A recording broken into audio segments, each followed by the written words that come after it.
করে নামিয়ে নিতে হবে। এটা দেখতে যতটা সুন্দর, খেতে কিন্তু দুর্দান্ত হবে।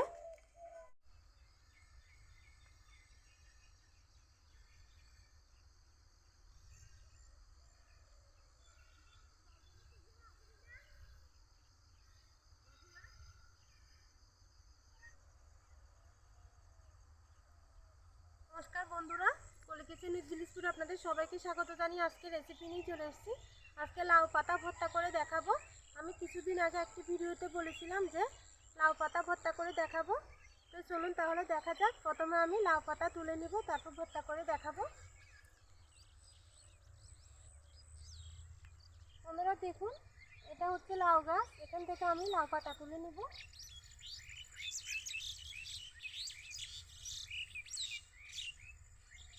একটু নরম নরম থেকে পাতাগুলো নিতে হবে।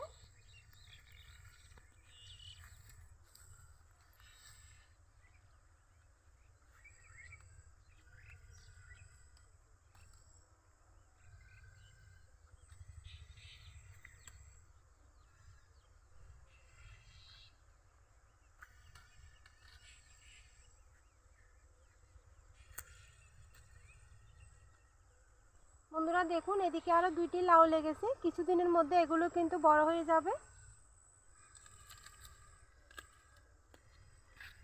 এই দেখুন, নরম নরম থেকে পাতাগুলো তুলে নিব।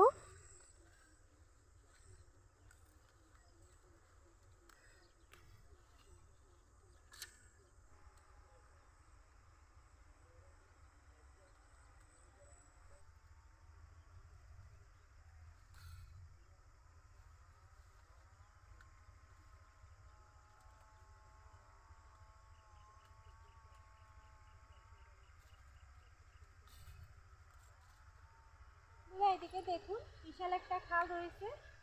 এই খালটা কাটাতে আমাদের জমি চাষ করতে অনেকটা সুবিধা হয়।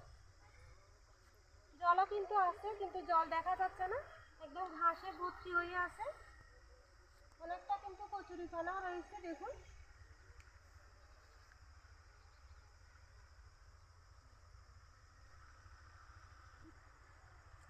বন্ধুরা এদিক থেকে আরো কিছুটা পাতা তুলে নিব।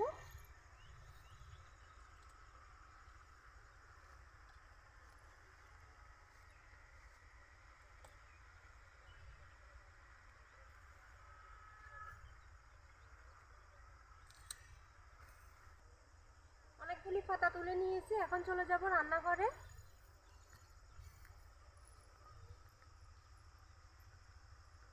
বন্ধুরা লাউ পাতা তুলে রান্নাঘরে চলে এসেছি। দেখুন পাতাগুলো আমি খুব ভালো করে ধুয়ে নিয়েছি।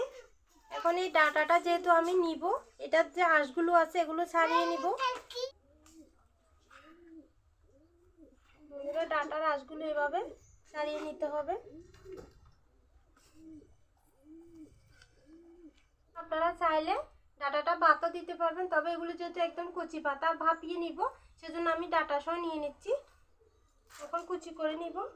খুব বেশি ছোট করে কুচি করতে হবে না, একটু বড় করে কুচি করে নিলে হবে।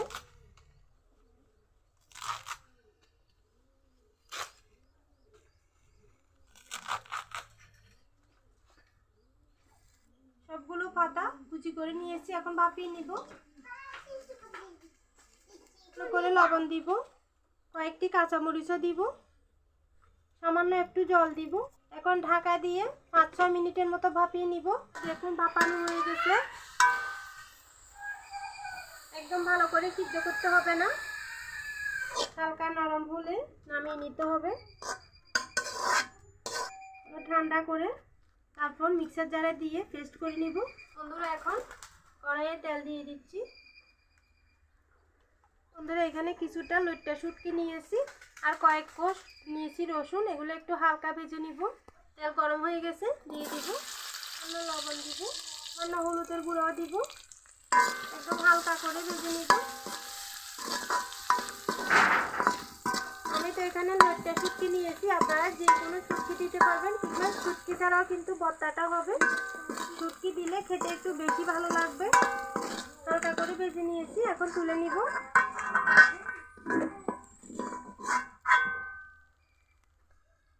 এখন মিক্সার জারে পেস্ট করে নিব।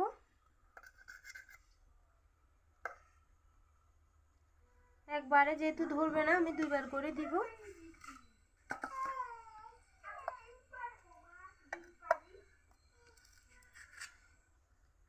খুব ভালো করে মিহি পেস্ট করে নিব। কড়াইয়ে শুটকি ভাজা কিছুটা তেলও আছে, এর মধ্যে সামান্য সর্ষের তেলও দিয়ে দিব। ভর্তাটা সর্ষের তেল দিয়ে করলে বেশি ভালো লাগে খেতে। বন্ধুরা দেখুন খুব ভালো করে পেস্ট করে নিয়েছি, এভাবে মিহি করে পেস্ট করে নিতে হবে। তেল গরম হয়ে গেছে, তেলের মধ্যে দিব কিছুটা পেঁয়াজ কুচি। এখানে 2টা শুকনো মরিচটা কুচি করে নিয়েছি, এগুলো দিয়ে দিব। হালকা ভেজে নেব। পেঁয়াজ আর শুকনো মরিচ ভাজা ভাজা করে নিয়েছি, এখন বেটে রাখা লাউ পাতাটা দিয়ে দিব।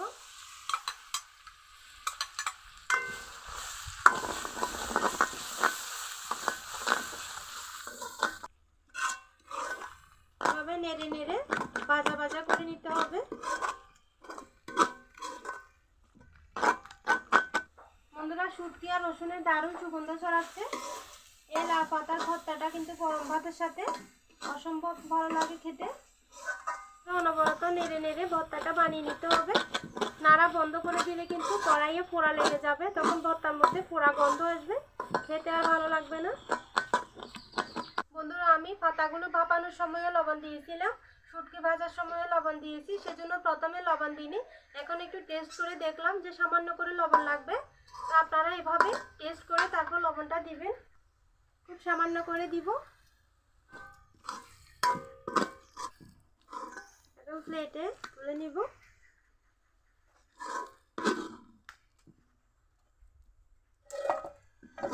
গরম ভাতের সাথে যদি এই লাউ পাতার ভর্তাটা থাকে আর কিছুই লাগবে না। ভর্তাটা বানানো কিন্তু অনেকটাই সহজ, খুব অল্প সময়ের মধ্যে হয়ে যায়।